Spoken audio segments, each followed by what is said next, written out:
जय हिंद दोस्तों। स्वागत है आपका आपके अपने परिवार टारगेट विद अंकित में। आशा करते हैं आप सब अच्छे होंगे और आपकी पढ़ाई बेहतर चल रही होगी। ठंड का मौसम बहुत ज़्यादा है, शीत लहर का प्रकोप है पूरे उत्तर भारत में। इसका कारण कुछ पश्चिमी विक्षोभ भी है, क्योंकि वहाँ से जो भूमध्य सागर से हवाएं आती हैं वो हरियाणा, पंजाब, दिल्ली में के कुछ इलाकों में तो ओले के रूप में गिरती हैं, बाकी इधर बिहार की तरफ जाते जाते वो थोड़ा सा बूंदों के रूप में हो जाती हैं। तो शीत लहर का प्रकोप हवाओं के साथ रहता है, इसलिए आप बहुत सावधानी बरतिए। और सावधानी बरतने के साथ साथ एक और सुझाव है आपको कि कोई भी जीवाश्म ईंधन या हीटर को आप अपने कमरे में चालू रखकर ना सोएं, क्योंकि वो कार्बन मोनोऑक्साइड आपके ऑक्सीजन के परिवहन को आपकी बॉडी में अवरुद्ध कर देगा, जिससे आपकी डेथ हो सकती है। तो इन सब सावधानियों को बरतते हुए आप अपनी पढ़ाइयों को निरंतर आपकी आगामी परीक्षा को देखते हुए चालू रखें। पॉलिटी में एक बहुत ज़्यादा चर्चा का विषय बना हुआ रहता है अक्सर, राजनीतिक गलियारों में भी और मीडिया जगत में भी, और लोगों में भी जानने की इच्छा होती है कि ये ऐसा क्या है इस पद में। दिखने में तो कुछ भी नहीं है, लेकिन जब ऐसी कोई सिचुएशन आती है राज्यों में तो राज्यपाल के बहुत ज़्यादा चर्चे होते हैं। और पहले मैं भी उत्सुकता रखता था, लेकिन जब मैंने पढ़ा तो देखा कि हाँ, होती तो बहुत ज़्यादा पावर है। लेकिन जब आप बाहर से देखेंगे राज्यपाल को तो वो आपको दिखेगा कि नहीं, नॉर्मल सी, जैसे राष्ट्रपति केंद्र में है वैसे राज्यों में राज्यपाल है। लेकिन नहीं, राष्ट्रपति के एवज में देखेंगे तो राज्यपाल के पास स्वाविवेक की शक्तियाँ बहुत ज़्यादा हैं और उसके पास बहुत ज़्यादा स्पेस है पावर को उपयोग करने के लिए, जबकि केंद्र में राष्ट्रपति को ऐसा नहीं है। जैसा कि आपको पता है कि हमारा भारत देश कई रियासतों में, कई राजे रजवाड़ों में बटा हुआ था। सबकी अपनी अपनी स्टेट थी, सबके अपने अपने सैनिक बल थे, सबके अपने अपने संविधान थे, सबके अपने अपने राजे रजवाड़े हुआ करते थे, उनके अपने अपने कानून होते थे। तो सब कुछ अस्त व्यस्त था, कोई राष्ट्र की परिकल्पना नहीं थी। अगर देखा जाए तो एक सिस्टमैटिक ढंग से राज्य की परिकल्पना कंपनी के शासन के बाद आई। चार्टर्ड अधिनियम के बाद 1773 से शुरू होता है चार्टर्ड, जो हमारे संविधान के रूप में आखिरी में परिणत होता है। तो वहीं से देखा जाए तो ये एक तरीके से क्रमिक विकास है हमारे संविधान का। तो जब हमारा देश आज़ाद हुआ तो बहुत से रियासतें थीं, उनको एक करना, उनको भरोसे में लेना कि जब अंग्रेज भारत छोड़कर जाएंगे तो आपकी जो पावर है उसमें किसी भी तरीके से कटौती नहीं की जाएगी जिससे आपके सम्मान को ठेस पहुंचे। आप भारत में मिलिए, हम आपकी सुविधाओं का, सुख का ख्याल रखें जो अभी तक आपने उपभोग किया है। तो कुल मिला के रियासती मंत्रालय बनाकर सरदार पटेल को ये जिम्मेदारी दी गई, क्योंकि कहा जाता है कि सरदार पटेल लोगों से कम्युनिकेशन करने में बहुत ज़्यादा माहिर थे और उनके पास हर तरीके से गुण थे कि किसको कैसे डील करना है। जैसे हैदराबाद में ऑपरेशन पोलो के तहत सैन्य कार्रवाई के माध्यम से हैदराबाद को मिलाया गया था, कहीं कहीं जनमत संग्रह कराया गया, तो इसी तरीके से कहीं कहीं समझौते के तहत प्रेम से मिलाया गया। तो जिसने जैसे समझा उसको वैसे भारत संघ में मिलाया गया। लेकिन संविधान निर्माताओं में ये डर हमेशा कायम रहा जब वो संविधान निर्माण कर रहे थे कि भारत में सहकारी संघवाद की परिकल्पना तो हम लोग कर रहे हैं कि स्टेट होगा, उस फिर केंद्र होगा, दोनों मिलकर काम करेंगे। मान लीजिए कि स्टेट में जो शासन कर रहे हैं उनके मन में फिर से देश से अलग अपना शासन सत्ता स्थापित करने, उसको चलाने की उत्सुकता जाग उठे तो क्या हो सकता है, फिर तो देश की एकता अखंडता के लिए तो चुनौती उत्पन्न हो सकती है। तो इसी सब को ध्यान में रखते हुए चेक एंड बैलेंस के लिए राज्यपाल के पद का सृजन किया गया भारतीय संविधान में। दिखने में तो ये बहुत कमज़ोर सा दिखाई देता है, लेकिन जब ये अपने पावर का उपयोग करने पे आता है तो मुख्यमंत्री शिकायतें ही करते रहते हैं कि केंद्र की सरकारें राज्यपाल के पद का दुरुपयोग कर रही हैं। तो हम उसी राज्यपाल के पद का आज चर्चा करेंगे। भूमिका बनाना बेहद जरूरी होता है, क्योंकि आपको पूरा सिनेरियो समझ में आए कि हम बात किस चीज़ की कर रहे हैं। ऐसे तो आके हम बताने लगे ये वो, ये आर्टिकल वो आर्टिकल, ये भाग वो भाग, ऐसा नहीं है। जब तक भूमिका नहीं बनेगी तब तक आपको समझ में नहीं आएगा कि एक्चुअल में हम कहना क्या चाह रहे हैं। तो संविधान के भाग 6 में अब यहाँ से आप अपनी प्री के लिए जो भी आपकी परीक्षा है उसमें आपके सवाल यहाँ से बनेंगे कि राज्यपाल का पद जो है वो चेक एंड बैलेंस के लिए भारतीय संविधान में रखा गया कि जैसे ही लगे कि राज्य मनमानी कर रहा है तो केंद्र उसको राज्यपाल के माध्यम से अपने पंजे में या अपने शासन सत्ता के अकॉर्डिंग, संविधान के अकॉर्डिंग उसको ला सके, वो कुछ भी मनमानी ऐसी ना कर पाए जो देश की एकता और अखंडता के लिए खतरा साबित हो। तो हमारे संविधान के भाग 6 में राज्यपाल के पद का प्रावधान है, जिसे हम गवर्नर कहते हैं। जिस प्रकार देश का प्रथम नागरिक राष्ट्रपति होता है, ठीक उसी प्रकार राज्य में राज्य का प्रथम व्यक्ति राज्यपाल होता है। देश की शासन सत्ता जिस प्रकार देश के राष्ट्रपति के नाम से संचालित होती है, उसी तरीके से राज्य में राज्य की सत्ता राज्यपाल के नाम से संचालित होती है। राज्यपाल वैसे तो नॉर्मल सिचुएशन में तो कुछ नहीं करता, एब नॉर्मल सिचुएशन में वो बहुत कुछ करता है। वो जो भी कुछ करेगा वो मंत्रिपरिषद की सलाह से करेगा, जैसे केंद्र में राष्ट्रपति करता है। आइए इन्हीं सब बातों को हम डिटेल में समझते हैं। देखिए, संविधान का अनुच्छेद 153 कहता है, क्या कहता है? आर्टिकल 153 कहता है कि प्रत्येक राज्य का एक राज्यपाल होगा। प्रत्येक राज्य का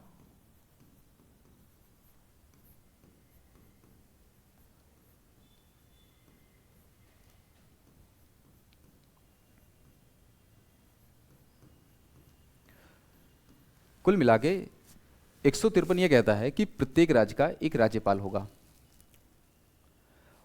इसी में आपको याद रखना है कि 7वां संविधान संशोधन हुआ था, ये नेहरू जी की सरकार थी, 1956-57 में हुआ था। इसमें कहा गया कि मान लीजिए कि ये यूपी है और ये मध्य प्रदेश है, किसी कारणवश यहाँ कई राज्यपाल का पद खाली रहता है और यहाँ के राज्यपाल का पद भरा रहता है। मान लीजिए यहाँ पर एक्स व्यक्ति राज्यपाल हैं और यहाँ किसी कारण आकस्मिक रूप से राज्यपाल का पद खाली हो जाता है, तो यहाँ का चार्ज इस राज्यपाल को दे दिया जाता है। ये प्रावधान 7वें संविधान संशोधन 1956 के तहत किया गया। लेकिन सैलरी उसको दोनों में अलग अलग नहीं मिलेगी, मिलेगी एक ही, लेकिन इस सैलरी को बांट दिया जाएगा दोनों राज्यों में। उसके क्षेत्रफल, उसके राजस्व के आधार पर कौन बांटेगा? राष्ट्रपति बांटेगा। राष्ट्रपति बांटेगा। ये क्या आधार होगा? ये राष्ट्रपति तय करता है ये, ठीक है। राष्ट्रपति मतलब केंद्र की मंत्रिपरिषद, ठीक है। तो ये चीज आप समझ गए होंगे। चलिए यहां से हम इसको इरेज करते हैं।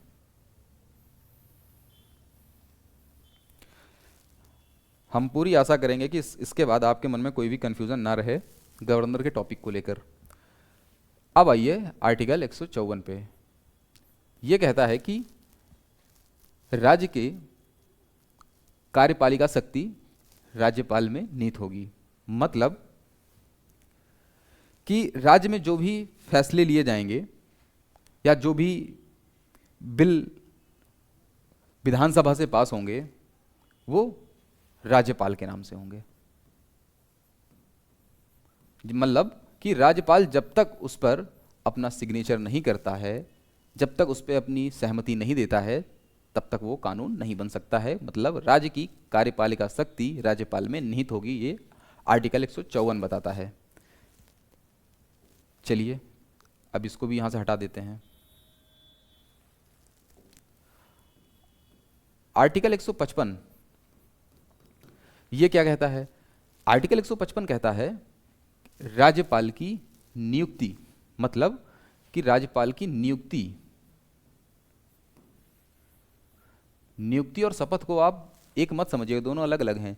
राज्यपाल की नियुक्ति तो राष्ट्रपति करता है। कौन करता है? राष्ट्रपति करता है। नियुक्ति कौन करता है? यहां पे आप देख लीजिए, प्रेसिडेंट, राष्ट्रपति। लेकिन ये अपनी मर्जी से नहीं करता है, ये बेचारा अपनी मर्जी से नहीं करता है। ये जो भी करेगा वो करेगा काउंसिल ऑफ मिनिस्टर, यानी कि मंत्रिपरिषद, यानी कि मंत्रिपरिषद की सलाह से करेगा। जो भी काम करेगा वो मंत्रिपरिषद की सलाह से करेगा।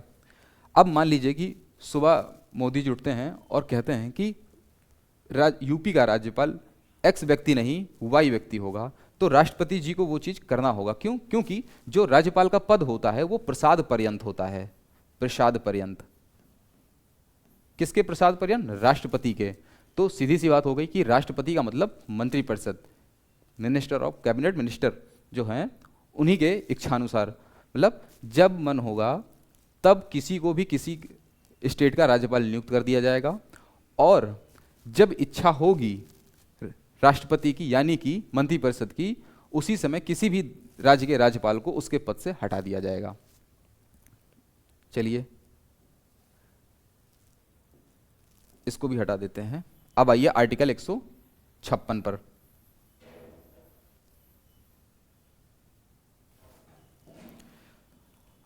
ये क्या कहता है? ये कार्यकाल की बात करता है। आर्टिकल 156 कार्यकाल की बात करता है। वैसे कि कोई 100% कार्यकाल नहीं है, सामान्यतः यहां पे एक शब्द प्रयोग होता है, सामान्यतः। सामान्यतः सामान्यतः राज्यपाल का कार्यकाल 5 वर्ष का होता है। सामान्यतः राज्यपाल का कार्यकाल 5 वर्ष का होता है।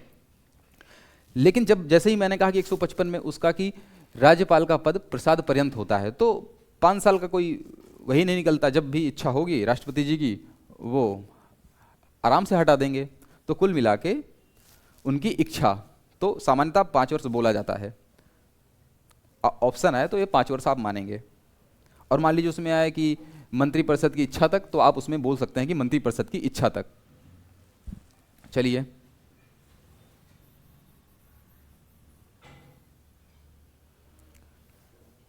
ये आ गया आर्टिकल 157। ये क्या कहता है? ये योग्यता निर्धारित करता है। किसकी? राज्यपाल की।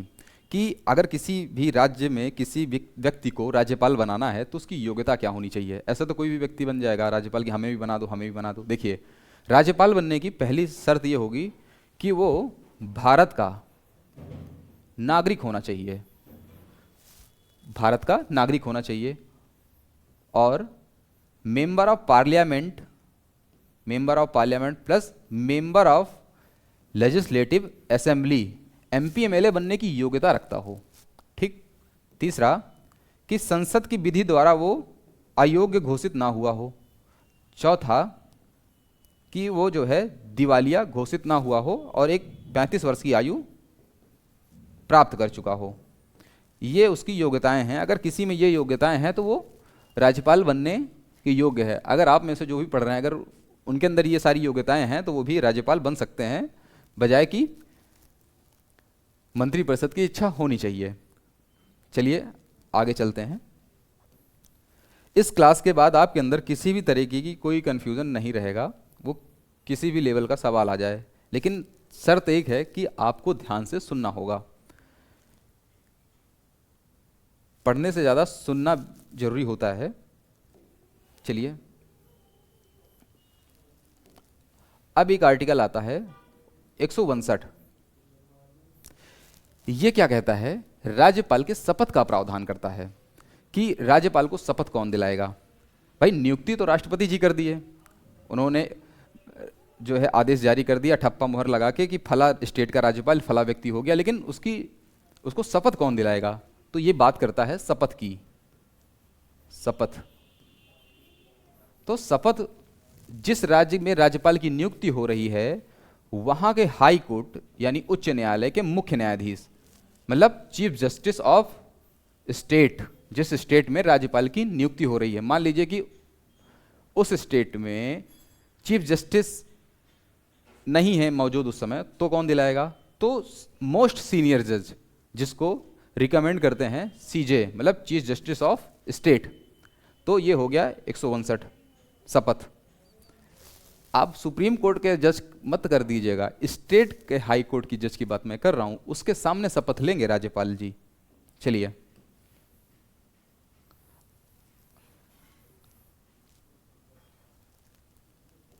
अब आइए 160। ये किसकी बात करता है? कि मान लीजिए किसी कारणवश ह्यूमन बॉडी है, जीवन का कोई ठिकाना नहीं है, कब कहाँ क्या हो जाए, तो आर्टिकल 160 डाला गया है इसीलिए, इसी सबको देखते हुए, क्योंकि जीवन में अनिश्चितता बहुत है, किसी का भी जीवन हो। ये क्या है? आकस्मिक रिक्ति की बात करता है कि मान लीजिए गवर्नर साहब नहीं हैं, परिवार के साथ कहीं घूमने गए हैं, या किसी कारणवश वो असमर्थ हैं अपने पद का निर्वहन करने में और वहाँ पर अभी किसी की नियुक्ति नहीं हुई है, तो आकस्मिक रिक्ति के समय उस राज्य का जो हाई कोर्ट होगा और वहाँ के जो चीफ जस्टिस होंगे वो एक्टिंग गवर्नर होंगे, गवर्नर नहीं होंगे, वो एक्टिंग गवर्नर होंगे, मतलब कार्यकारी राज्यपाल का निर्वहन करेंगे, राज्यपाल के पद का निर्वहन करेंगे। ठीक, ये आर्टिकल 160 कहता है। इतने डिटेल में अगर आपने पढ़ा और पढ़ने के बाद नोट्स बना ली, जितने पॉइंट्स मैं लिख रहा हूँ बुलेट पॉइंट के रूप में, तब समझ लीजिए कि आपका बेड़ा पार हो गया। गवर्नर से सवाल नहीं छूटेंगे, साथ में आप कहीं भी किसी भी मुद्दे पर आप किसी से बात करने में योग्य हो जाएंगे। ये मेरा मानना है, बाकी आप अपना व्यू क्या है वो कमेंट बॉक्स में जरूर दें। चलिए अगले आर्टिकल पे चलते हैं।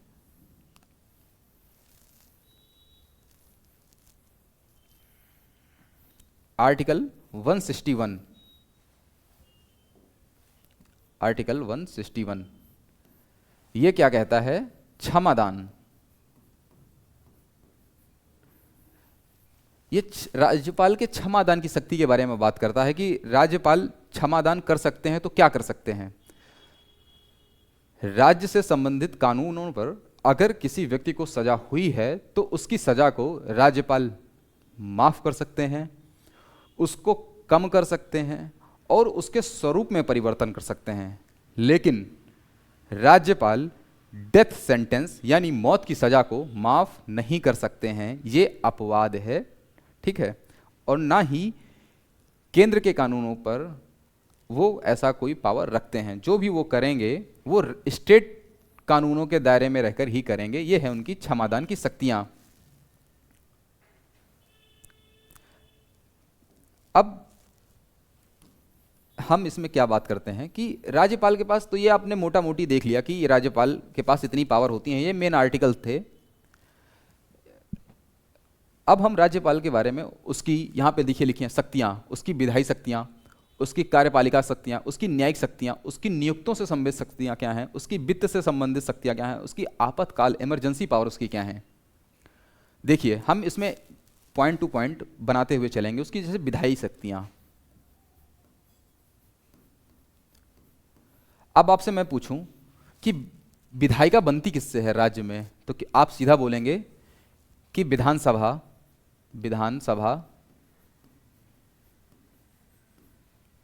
प्लस विधान परिषद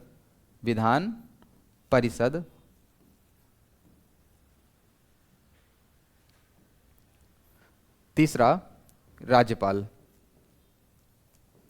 ये है राज्य की विधायिका। मतलब कि अगर किसी राज्य में कानून को बिल के रूप में इंट्रोड्यूस करना है तो विधान परिषद से पास होने के बाद वो राज्यपाल के पास आएगा। जब तक राज्यपाल उस पर अपना सिग्नेचर नहीं कर देता, अपनी सहमति नहीं जता देता, तब तक वो कानून नहीं बनेगा।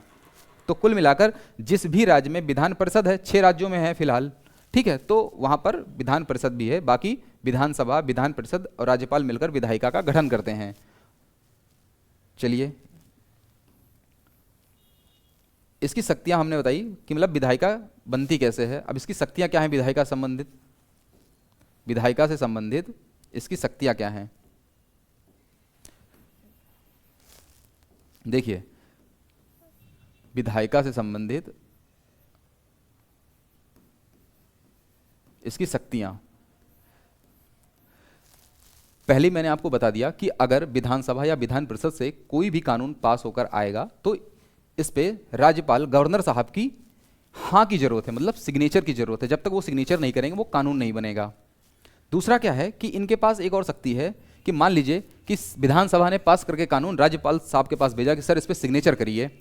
अब राज्यपाल साहब का मन ही नहीं है सिग्नेचर करने का, तो इस समय 4 कंडीशनें बनती हैं। वो 4 चीजें कर सकते हैं राज्यपाल। मान लीजिए कि उत्तर प्रदेश की विधानसभा से एक बिल पास होता है और उसको कानून बनना है। जब तक कानून बनेगा नहीं तब तक तो उसका कोई वैल्यू नहीं है। तो कानून बनेगा तो उसमें सिग्नेचर चाहिए राज्यपाल की, तो वो 4 चीजें कर सकते हैं राज्यपाल साहब। क्या कर सकते हैं? पहला क्या कर सकते हैं कि राज्यपाल कह सकते हैं कि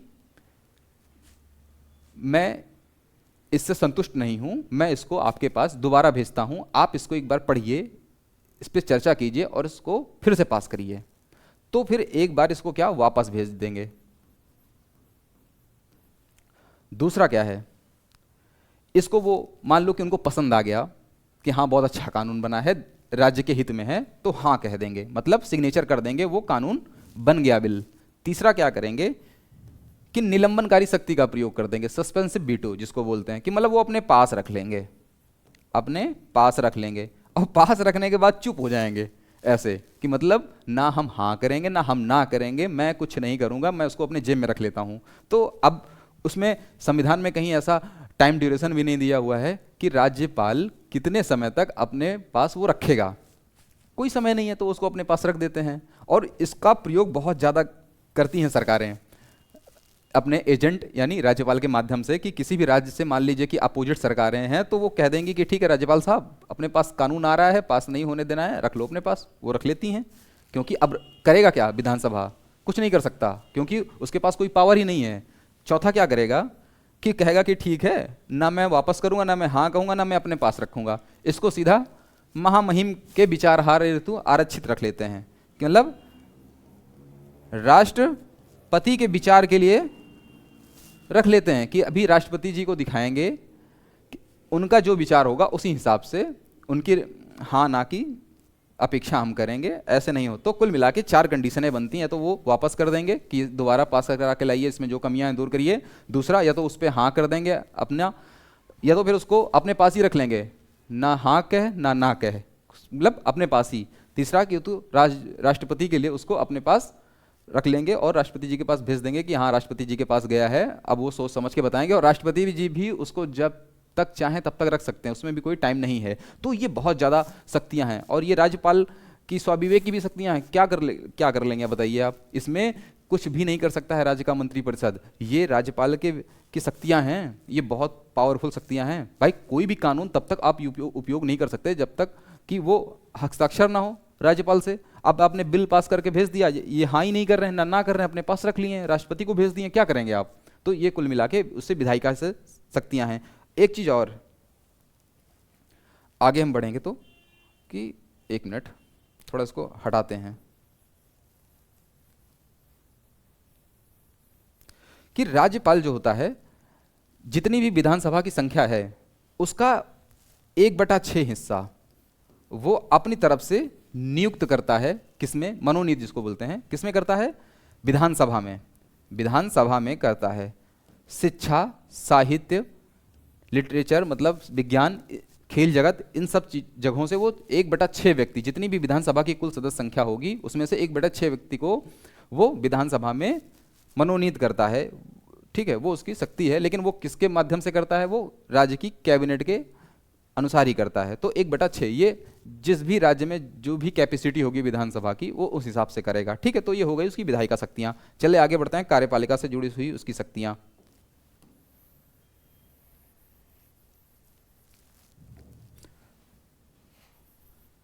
ये कार्यपालिका से जुड़ी हुई शक्तियां हैं।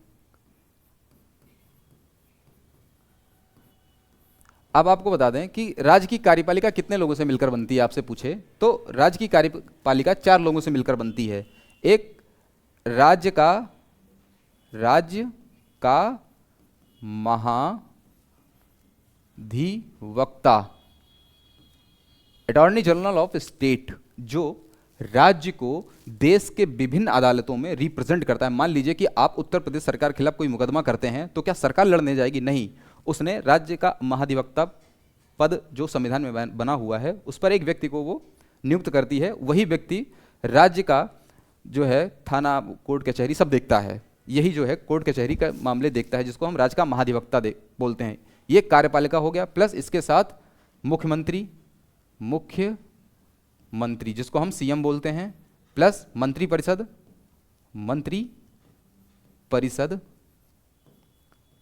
प्लस राज्यपाल। तो कुल मिला के इन 4 लोगों से मिलकर राज्य की कार्यपालिका बनती है, तो हम कह सकते हैं कि राज्य की कार्यपालिका का प्रमुख राज्यपाल होगा। ठीक है, तो ये, और एक चीज़ और है यहाँ पे मैं बता, वो कार्यपालिका ही आदेश करता है, थोड़ा सा मैं उसमें बता दूँ, आपने कई बार सुना होगा, बहुत इंटरेस्टिंग चीज़ है वो।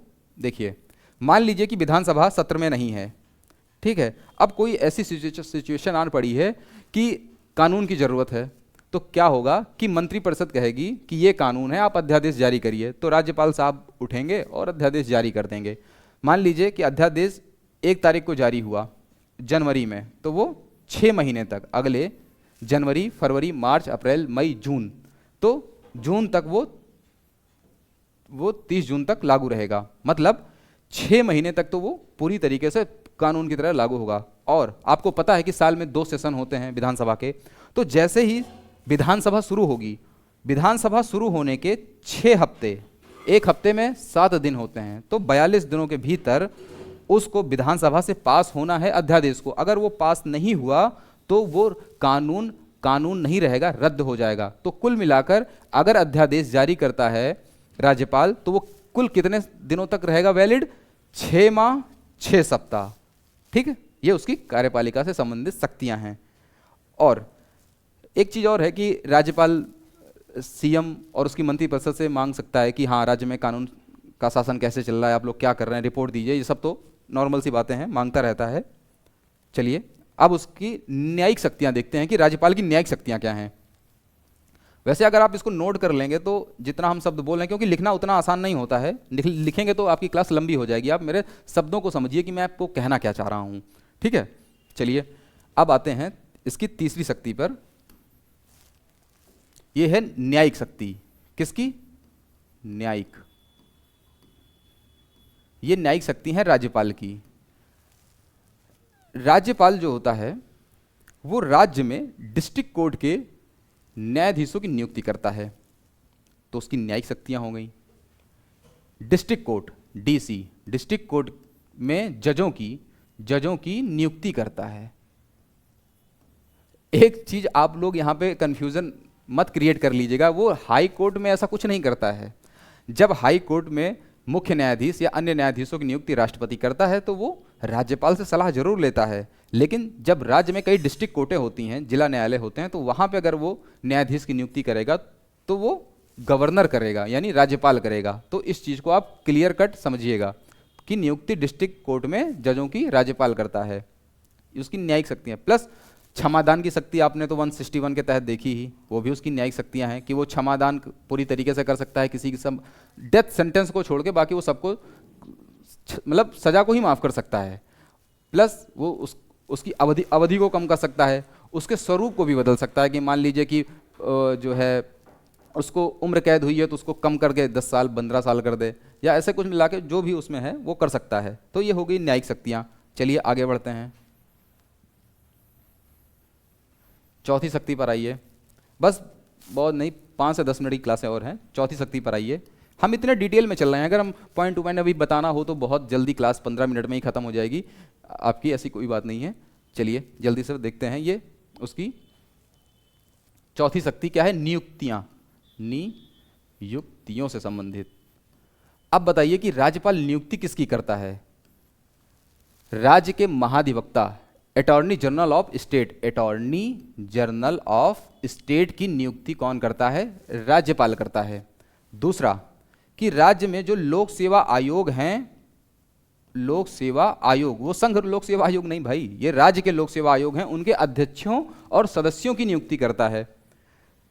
तीसरा कि जो राज्य में चुनाव आयोग हैं, राज्य चुनाव आयोग, चुनाव आयोग, इनके भी अध्यक्षों की नियुक्ति यही करता है।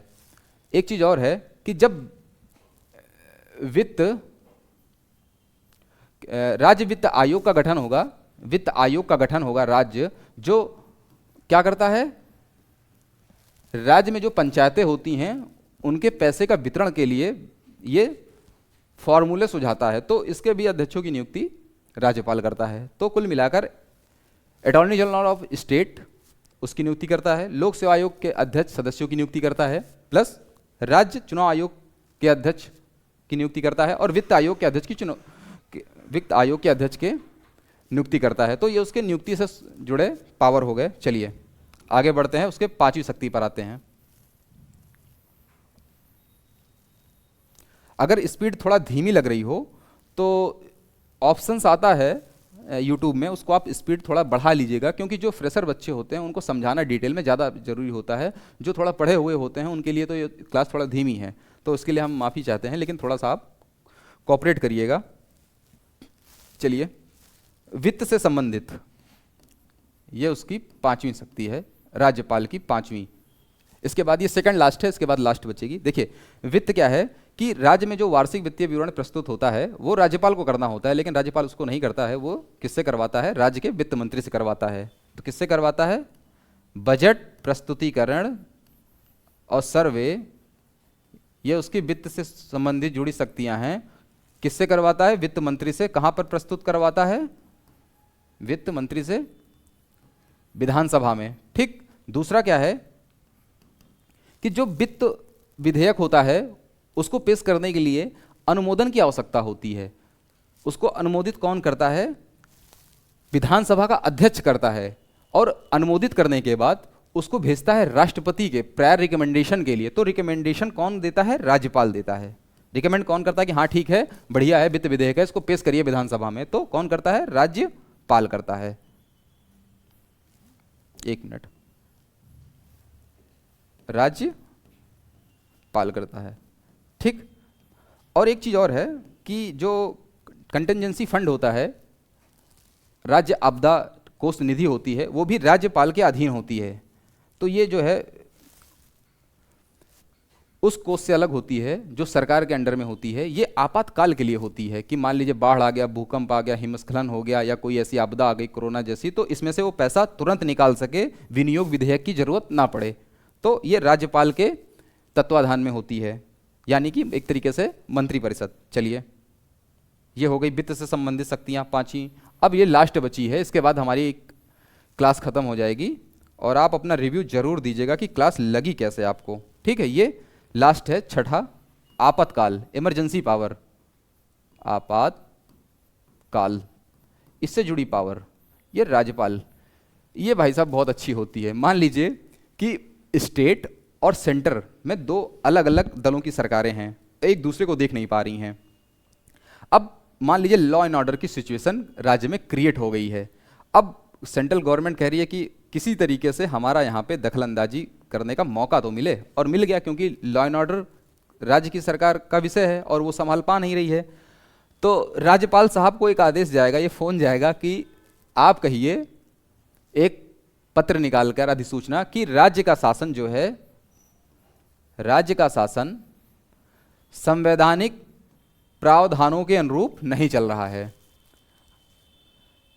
इतना उसको आदेश आएगा, और वो कह देगा कि हाँ सर, एक नोट जारी करके कि राज्य का शासन संवैधानिक प्रावधानों के अनुरूप नहीं चल रहा है, लॉ एंड ऑर्डर की समस्या बहुत खराब है और संविधान का अतिक्रमण हो रहा है।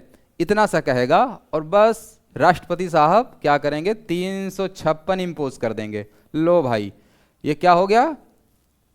आपातकाल हो गया। राज्यपाल का पावर किससे जुड़ा? आपातकाल में राज्य में राष्ट्रपति शासन लग गया। लो भाई, अब जब राष्ट्रपति शासन लग जाएगा राज्य में, तो मंत्रिपरिषद तो शून्य हो जाएगी। लेकिन एक चीज यहां पे आप कंफर्म कर लीजिएगा कि ना विधानसभा भंग होगी ना मंत्रिपरिषद भंग होगी, मतलब वो इस तरीके से निष्क्रिय हो जाएगी। ठीक है, 356 लगने पर। और उस समय सबसे ज्यादा पावरफुल कौन होगा? ये भाई साहब राज्यपाल। जितना भी अधिकारी राज्य में काम कर रहे हैं वो किसके आदेशानुसार काम करेंगे? किसको रिपोर्ट करेंगे? राज्यपाल साहब को। राज्यपाल साहब कहेंगे कि फला जगह इम्पोज कर दो 144, अब बताइए बीएनएस की धारा क्या हो गई, उसको आप लोग जानिए। तो उसमें उसको इम्पोज कर दो, यहाँ पर इनको नज़रबंद कर लो, यहाँ पे ये कर दो। जो भी राज्यपाल साहब को निर्देश मिलेगा ऊपर से सेंट्रल गवर्नमेंट से, जो भी कानून अध्यादेश जो भी, वो सब कुछ आपातकाल के दौरान राज्यपाल के माध्यम से केंद्र सरकार करती है। तो कुल मिला के ये आपको मैंने राज्यपाल से जुड़ी विधायी शक्तियां, कार्यपालिका शक्तियां, न्यायिक शक्तियां, नियुक्तियों से संबंधित शक्तियां, वित्त से संबंधित, आपातकाल से संबंधित शक्तियां, मैंने आपको इन डिटेल में पढ़ाया है। अब आपकी बारी है कि आपने जो पढ़ा क्या आपको उसमें से कितना समझ में आया, आपको ये क्लास कैसी लगी, आप लोग ज़रूर कमेंट बॉक्स में बताइएगा। और ठंड बहुत पड़ रही है, अपने माँ बाप का ख्याल रखें, अपना भी ख्याल रखें और पढ़ाई जारी रखें। रख हौसला, वो मंजर भी आएगा, प्यासे के पास समंदर भी आएगा। थक कर नहीं बैठना है, चलते रहना है, मंजिल तो मिलेगी ही, और नहीं मिलेगी तो तजुर्बा तो मिलेगा ही। तो कुल मिलाकर अगली क्लास में अगले टॉपिक के साथ मिलेंगे, तब तक के लिए दीजिए हमें इजाज़त। जय हिंद।